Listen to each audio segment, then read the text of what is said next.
स्वर्ग की यात्रा। बादशाह अकबर के दरबार के अधिकांश मंत्री बीरबल से जलते थे। उन्हें बीरबल की अकबर के निकटता फूटी आंख नहीं सुहाती थी।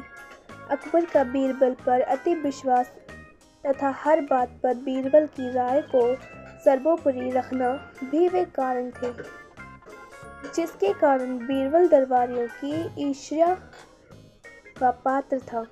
दरबारी जानते थे कि बीरबल के रहते वे कभी बादशाह अकबर के प्रिय नहीं बन सकते। एक बार उन्होंने बीरबल को अपने रास्ते से हटाने की साजिश की। इस साजिश में उनका सहायक बना बादशाह अकबर का नाई।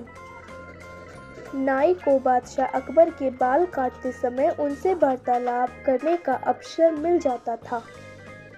एक दिन बाल काटते हुए वह अकबर से बोला, बादशाह सलामत, कल रात मैंने एक सपना देखा जिसमें आपके अब्बा हुजूर मुझे दिखाई दिए। अपने पिता की बात सुनकर अकबर भावुक हो गए। वे बहुत छोटे थे जब उनके पिता की मृत्यु हुई थी। भावुक होकर उन्होंने नाई से पूछा, अच्छा कैसे लग रहे थे अब्बा हुजूर? अपनी बात में आकर रुचि लेते देख नाई ने अपनी चाल चल दी। वो ठीक लग रहे थे हुजूर। उन्होंने मुझसे कहा कि वो स्वर्ग में हैं और बहुत आराम से हैं, बस एक चीज़ की कमी उन्हें खलती है। वह क्या? अकबर की उत्सुकता बढ़ने लगी। हुजूर, वहाँ उनका मनोरंजन करवाने वाला कोई नहीं है, इसलिए वे खुश नहीं रहते। स्वर्ग से जब भी वे बीरबल को और आपको लतीफ़े सुनाते हुए देखते हैं तो सोचते हैं कि काश बीरबल उनके पास होता। उन्होंने आपके लिए पैगाम भिजवाया है कि बीरबल को उनके पास स्वर्ग भिजवा दिया जाए। बीरबल अकबर को अति प्रिय थे, लेकिन अपने पिता की इच्छा पूरी करने के लिए उन्होंने निर्णय लिया कि वे बीरबल को अपने पिता के पास स्वर्ग भेज देंगे। अगले दिन उन्होंने बीरबल को अपना फरमान सुना दिया। बीरबल अकबर का फरमान सुनकर हैरान रह गया।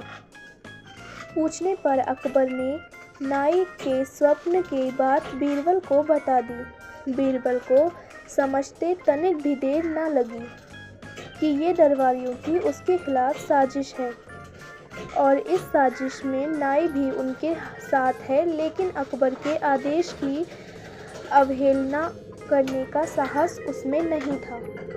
वह स्वर्ग जाने को तैयार हो गया, लेकिन उसके पहले अपने परिवार के साथ समय व्यतीत करने के लिए उसने कुछ दिन का समय मांग लिया। घर पहुंचकर उसने सारी बात अपनी पत्नी को बताई, जिसे सुनकर वह चिंतित हो गई। लेकिन बीरबल इस विपत्ति से निकलने की एक योजना बना चुका था। योजनानुसार अपनी पत्नी के साथ मिलकर उसने अपने घर के आंगन में एक कब्र खोद ली। साथ ही उस कब्र के भीतर से अपने शयन कक्ष को जाती एक सुरंग भी निकाल ली।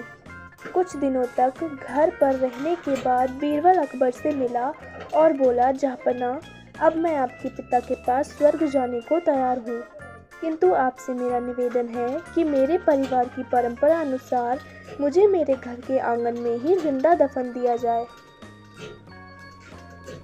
अकबर बीरबल की बात मान गए और उसे उसके घर के आंगन में बनी कब्र में जिंदा दफन करवा दिया। योजनानुसार बीरबल कब्र से लगी सुरंग से होते हुए अपने घर आ गया। उसके बाद 2 महीने तक वह घर पर ही छुपकर रहा। 2 महीने बाद वो अकबर के दरबार में पहुंचा। सारे दरबारी उसे देखकर हैरान थे। बीरबल के बाल और दाढ़ी बड़ी हुई थी और वह बड़ा ही विचित्र नजर आ रहा था। उसे इस अवस्था में अपने सामने देख अकबर ने पूछा, बीरबल, तुम वापस आ गए, हमें बताओ हमारे अब्बा हुजूर कैसे हैं और तुमने अपनी ये कैसी हालत बना ली है? सब ठीक तो है? जी जहाँपना, स्वर्ग में सब ठीक है। मैं आपके पिताजी से मिला और उन्हें खूब सारे लतीफ़े सुनाकर उनका मनोरंजन भी किया। आपके पिता खुश भी हुए, लेकिन बीरबल के कहना जारी रखा, स्वर्ग में नाई का ना होना एक बड़ी समस्या है, इसलिए तो मेरे बाल बढ़ गए हैं और दाढ़ी भी। आपके पिताजी के बालों और दाढ़ी की हालत तो मुझसे भी बुरी है। इसलिए उन्होंने स्वर्ग में आपके नाई को भिजवा देने का पैगाम भेजा है। इत्तेफाक से नाई भी उस दिन वहीं था। बीरबल की बात सुनकर उसकी सिट्टी पिट्टी गुम हो गई। इधर अपने अब्बा हुजूर की ये इच्छा भी पूरी करने के लिए अकबर ने नाई को जिंदा दफनाने का आदेश दे दिया।